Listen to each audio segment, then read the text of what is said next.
우선 욥기 31장 9절에서 12절을 봅니다. 욥기 31장 9절에서 12절을 봅니다. 만일 내 마음이 여자에 의하여 미혹되었다면, 만일 내가 내 이웃의 문전에서 숨어 기다렸다면, 내 아내가 다른 사람을 위하여 맺도록 알며 다른 사람들이 그녀에게 들어갈지니라. 이는 이것이 극악한 범죄임이니 정녕 이것은 재판관들에게 벌받을 죄악이라. 이는 그것이 멸망에 이르도록 살아는 불이여 나의 모든 후손을 뿌리째 뽑을 것임이라 그랬습니다. 여기는 음행과 간음죄로부터 자신을 철저하게 지키는 욥에 대해서 언급을 하고 있어요. 자, 음행이라는 것은 결혼하지 않은 여자들과의 관계를 맺는 거예요, 남자가. 근데 반대로 간음은 결혼한 여자와 관계를 맺는 것이 또 간음이에요. 그러니까 음행하고 간음을 여러분 분별을 잘해야 돼요. 자, 그래서 이 결혼한 여자들과 간음에서도 자신을 지켰는데 욥은 간음을 극악한 범죄라고 정하고 있어요. 11절인 대로 이는 이것이 극악한 범죄임이니 정녕 이것은 재판관들에게 벌받을 것임이라. 죄악이라고 그랬어요. 이 세상은 진정한 의, 참된 의, 하나님의 의를 싫어합니다. 하나님의 의를 싫어해요. 베드로후서 2장 5절을 보겠습니다. 베드로후서 2장 5절을 봅니다.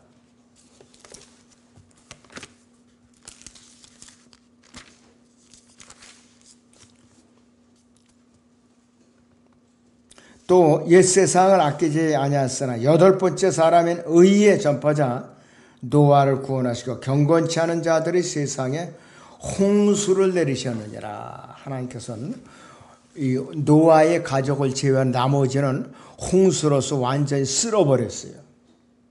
경건치 않은 자, 불의한 자들을 위해서. 그래서 유대인들과 이방인들, 제자들이나 로마인들, 랍비들, 아버지들은 주 예수 그리스도는 고문당해서 죽어야 마땅하다고 모두 동의를 해버리고 말았죠. 모두 동의를 해버리고 말았어요. 요한복음 18장 35절을 보겠습니다. 자, 요한복음 18장에 35절을 보겠습니다.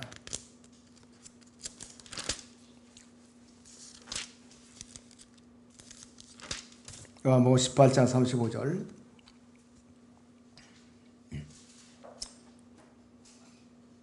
빌라도가 대답하기를 내가 유대인이냐 너희 민족과 선임 제사장들이 너로 나에게 넘겨주었느냐 내가 무엇을 하느냐 이렇게 이제 묻고 있어요. 자, 오히려 빌라도는 예수님을 풀어주려고 했었던 사람이에요. 그런데 유대인들은 제사장들, 서기관들, 바리새인들이나 백성들 한결같이 십자가에 못 박혀 죽이라고 하고서 쳤던 것이죠.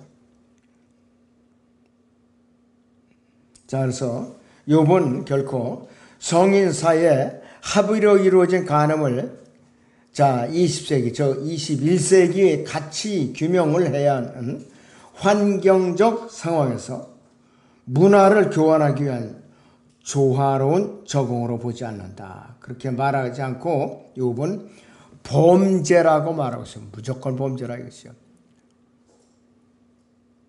남녀차별금지법이 통과되면은 동성연애가 더 급증할 거예요. 교회 안에서도 그래요. 지금도 정치인들 중에 아주 우리가 보기에 굉장히 나쁜 소문난 사람들이 있어요. 나쁘게. 그 사람들이 교회 안수 집사들이에요. 지금. 기가 막혀요. 그런 나쁜 짓을 하고 있다 이거예요. 성경에서 간음은 범죄자가 한 행동이고 그 형벌은 사형에 해당된다 이것이. 레위기 20장 10절을 보겠습니다. 레위기 20장의 10절을 보죠.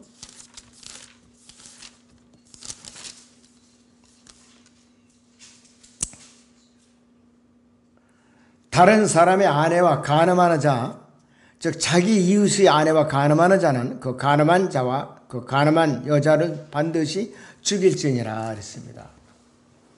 구약의 율법하에서는 둘 다 죽였어요.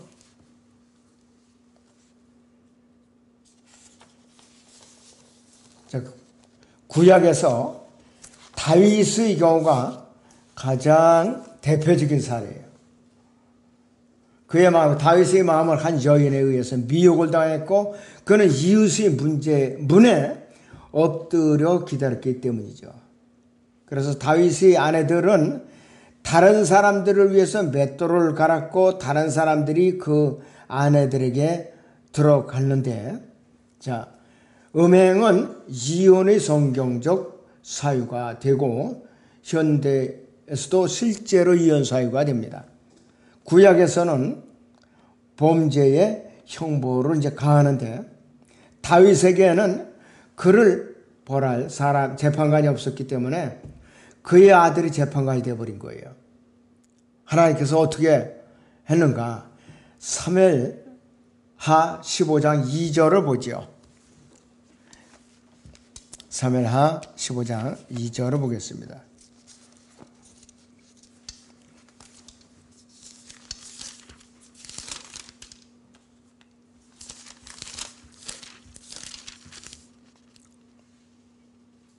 압살롬이 일찍 일어나서 성문길 곁에 서서 송사가 있는 어떤 사람이 재판을 청하려고 왕에게 오면 압살롬이 그를 불러 말하기를 네가 어느 성읍에서 오느냐 하고 그가 말하기를 당신의 종은 이스라엘의 지파 중 하나에 속하나이다 하면 압살롬이 그에게 말하기를 보라 네 일이 옳고 바르나 너를 들을 왕이 대리자가 없도다 하고 압살롬이 또 말하기를 오 내가 이 땅에서 재판관이 되었더라면 고소하고 송사하는 일이 있는 사람마다 내게 올 때 내가 그에게 정의를 베풀어 쓰리라 하더라. 그래갖고 압살롬이 대신 재판관질을 하면서 다윗의 그 오는 사람들을 갖다가 압살롬에게로 마음을 갖다 치다 도둑질해갖고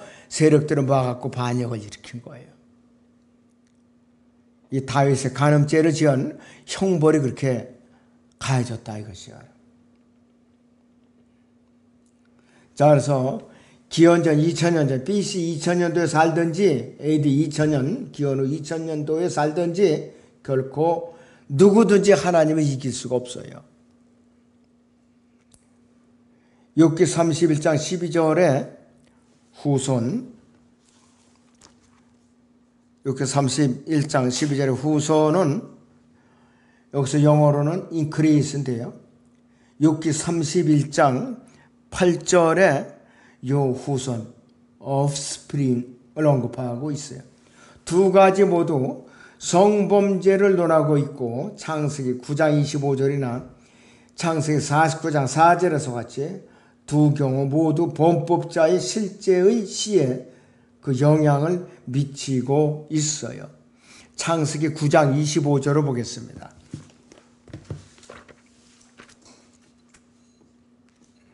창세기 9장의 25절을 봅니다.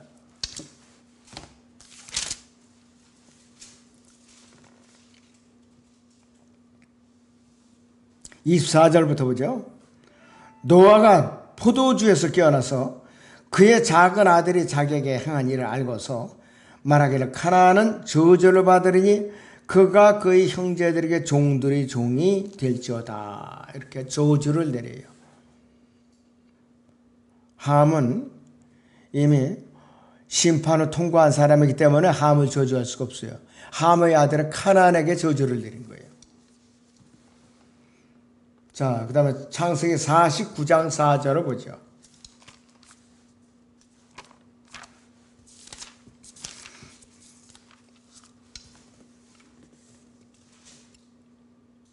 (3절) (4절을) 봅니다.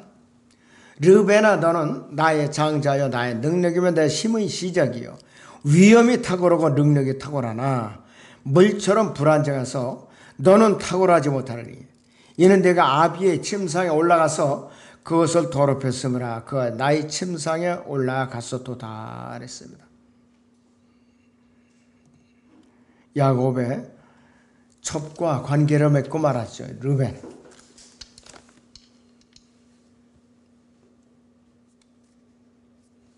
이러한 이유 때문에 더 새로운 번역본들은 욥기 31장 8절을 변개시켜서요. 분명한 도덕적 연계성을 갖다 없애버리는 거예요. 어떻게 해서든지 정당화시키려고. 이번에는 이 번역본들이 단순한 마귀만을 은폐시키는 것이 아니라 성적 범죄들을 은폐시키고 있어요. 자꾸 성경 본문을 바꿔가지고. 그렇게 변개된 성경도 따라가다 보면은 간음해도 돼요. 극단적으로 말하면. 참. 그래서 성경은 이 변개된 것 쓰면 안 되는 거예요. 자, 욥기 31장 13절에서 23절을 봅니다. 만일 내 남종과 여종이 나와 더불어 다투었을 때 내가 그들이 사정을 멸시한 적이 있었다면 하나님께서 일어나실 때 그때 내가 어찌하겠느냐. 그분이 살피시려고 오실 때 내가 그분께 무엇을 대답하겠느냐. 나를 태 속에 만드신 분께서 그도 만들지 아니하셨겠느냐.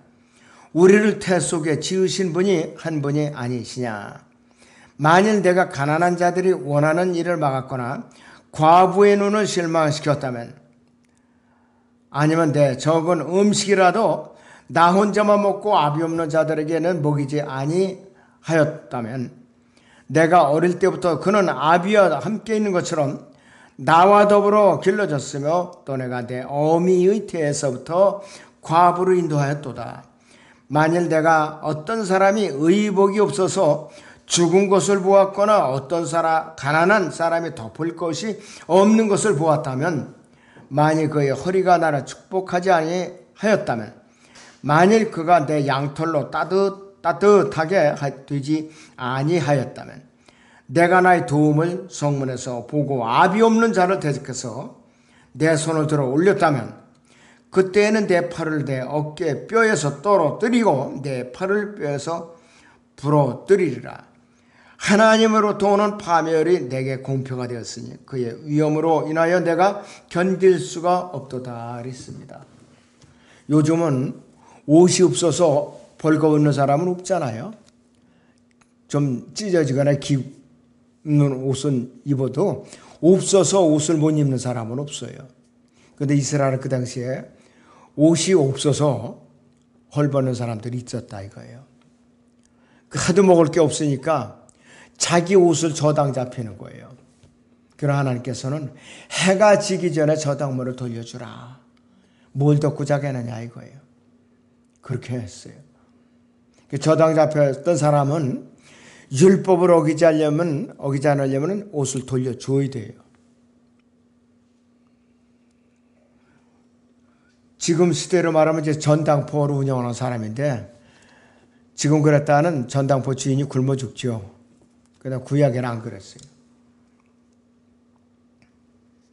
그래서 이 13절에서 이 3절은 가난한 자를 돌보면서 자신을 의롭게 여기는 욥에 대해서 말하고 있어요. 욥은 자신이 가난한 사람들을 어떻게 다루었는지 대해서 계속해서 자신을 어렵게 여기고, 욥의 남종들과 여종들과 욥 사이에 문제가 발생해서 그에게 불평을 가져오면 욥은 그걸 무시하지 않고 없인 여기지 않고 파라오처럼 그들을 내쫓지도 않았죠.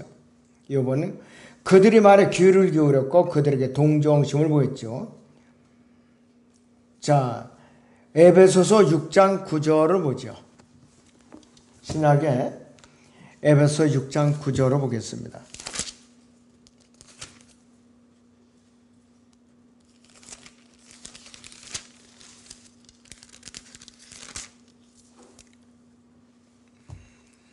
또 주인들아 너희도 그들에게 동일하게 항하고 위협을 그치라.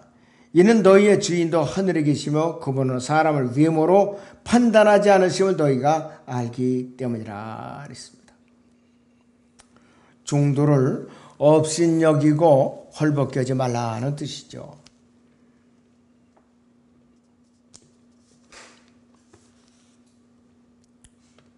자, 욥은 언젠가는 자신이 직접 하나님께 설명해야만 하리라는 것을 알았던 사람이에요. 하나님께. 자, 욥기 31장 14절을 다시 봅니다. 하나님께서 일어나실 때 그때 내가 어찌하겠느냐? 그분이 살피시려고 오실 때 내가 그분께 무엇을 대답하겠느냐? 이것입니다. 자, 우리 그리스도인들은 그리스도의 심판석 앞에 섰을 때를 말하는 것이.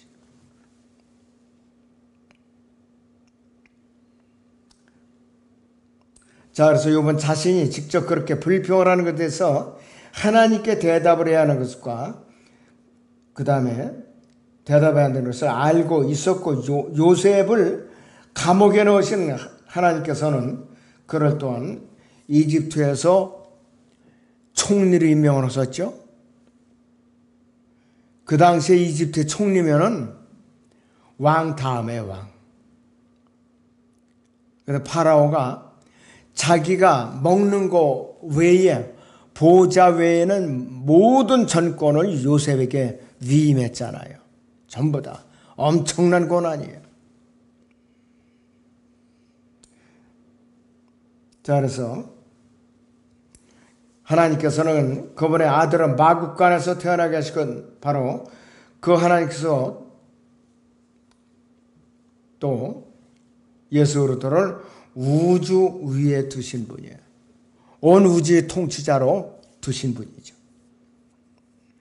욥은 가난한 자들이 원하는 것, 어떤 것을 그것이 생활의 필수품일 경우는 거절한 적이 없었다. 31장 17절을 봅니다. 아니면 내 적은 음식이라도 나 혼자만 먹고 아비 없는 자들에게는 먹이지 아니하였다면 그랬습니다.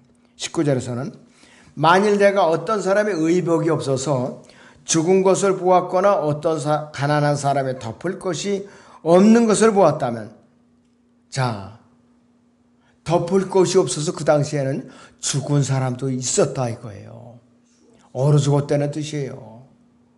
근데 지금은 옷이 없어서 얼어 죽는 사람은 없잖아요. 그러니까 우리는 감사해야 되죠. 시대적으로 잘 태어났고 또 구원도 받았고.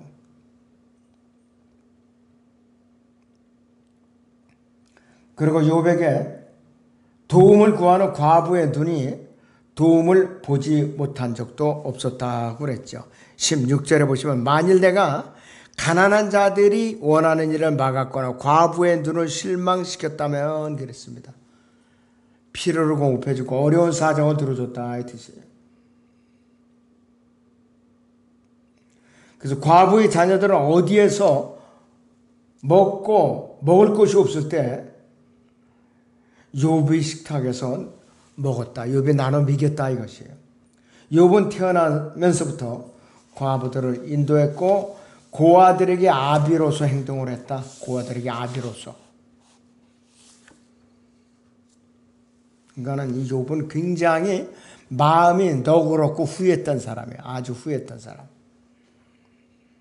욥기 31장 20절 21절을 보면 만일 그의 허리가 나를 축복하지 아니었다면, 만일 그가 내 양털로 따뜻하게 되지 아니었다면 내가 나의 도움을 성문에 서보고 아비 없는 자를 대적해서 내 손을 들어 올렸다며 이렇게 고백을 하고 있는 것이에요.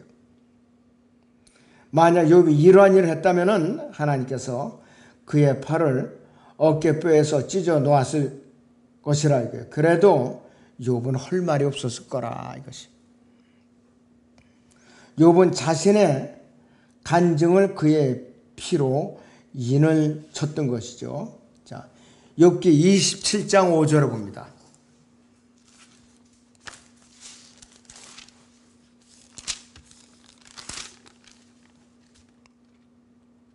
하나님께서 내가 너희를 의롭다고 하지 못하게 하시니 내가 죽기까지 나의 온전함을 버리지 아니하겠노라. 아주 욥이 굉장히 의롭게 살려고 했던 사람이에요. 욥과 아주 극대극인 사람이 있어요. 대조적인 사람. 이 사람은 거지 나사로와 부자와의 관계, 부자예요. 누가복음 16장에서. 문둥병자 거지 나사로가 부자의 밥상에서 떨어지는 부스러기를 주워 먹으려고 바랐는데 부자는 그렇게 인색했는데 나중에 둘 다 죽어서 부자는 지옥으로 갔고 나사로는 아브라함의 품으로 간 거죠. 하나님께서 말씀하실 때 죄인들은 입을 다물어 했고 욥기 12장 23절은 욥기 31장 11절의 관점으로 볼 때 분명하다, 절대적으로 분명하다고 그랬어요. 욥기 12장 23절로 봅니다.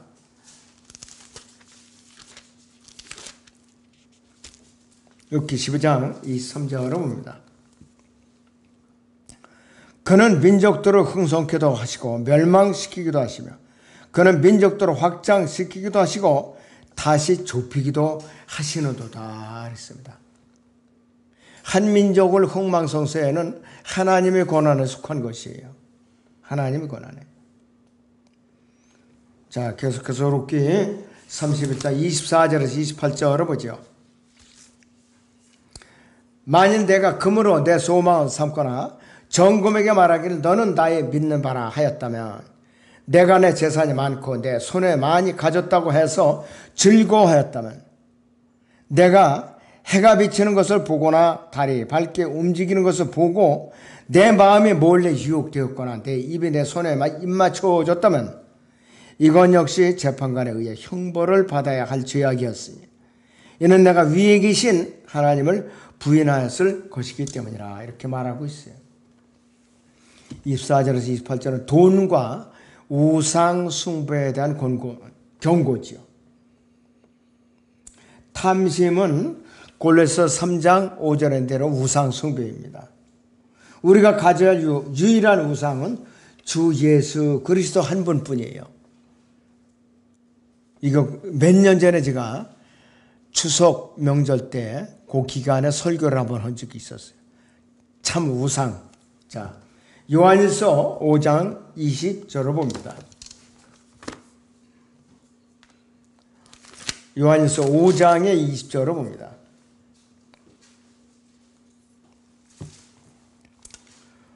또 우리가 아는 것은 하나님의 아들이 오셔서 우리에게 지각을 주셨다는 것이니 이는 우리로 참되신 그분을 알게 하려는 것이라. 우리는 참되신 그분의 아들 예수 그리스도 안에 있노라. 이분은 참 하나님이시며 영원한 생명이시라. 그리스도인의 참된 유일한 우상은 예수 그리스도입니다. 참 하나님이신 예수 그리스도예요.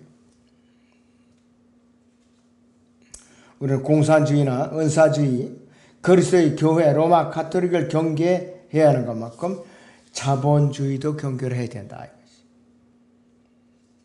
욥에게는 많은 금이 있었지만은 그는 금을 신뢰하지 않았습니다.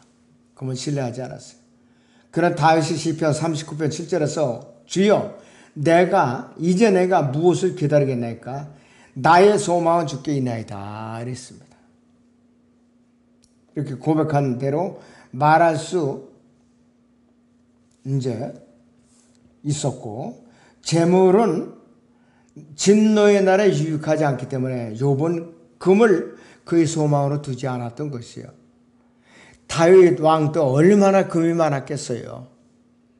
솔로몬 왕은 1년에 금이 666달란트, 한 달란트가 3.75kg이니까 거기다 곱하기 666 그러면은 트럭으로 한 트럭이에요. 그랬어도 결과적으로 솔로몬도 나중에는 예수 그리스도 유용으로 시작됐다가 적그리스도의 유용으로 끝났죠. 우상숭배자로 끝나고 나라가 남북으로 분열시키는 원인 제공자가 됐다 이것이에요.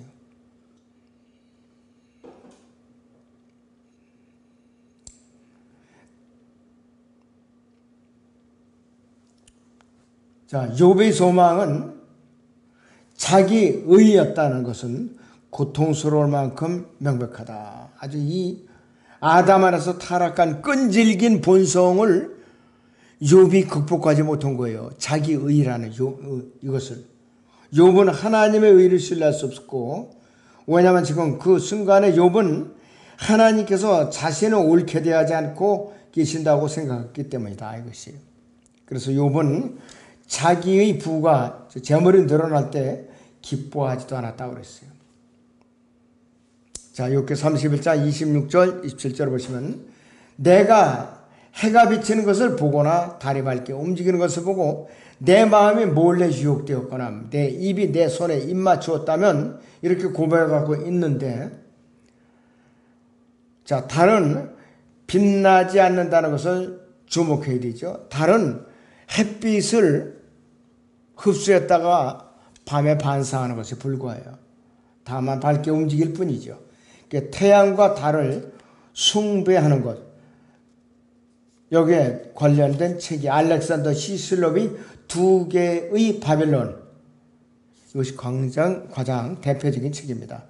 남자 신으로서의 태양 숭배와 여자 신으로서 달 숭배는 창세기 6장만큼이나 오래된 역사를 갖고 있어요. 바알, 아스타롯, 렘판, 이스타, 키은, 다이아나, 몰렉, 아스타르테, 이런 것을 언급하고 있죠. 성경 곳곳에서 발견되고 있어요. 아모스 5장 26절을 보죠. 구약에 아모스 5장 26절.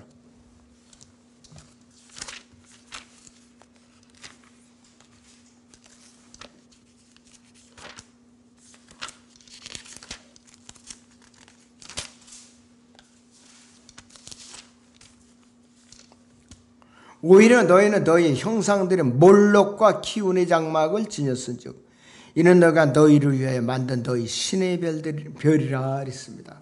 이스라엘은 끈질기게 우상을 숭배하다가 하나님께 혹독한 징벌을 받고 만 것이에요.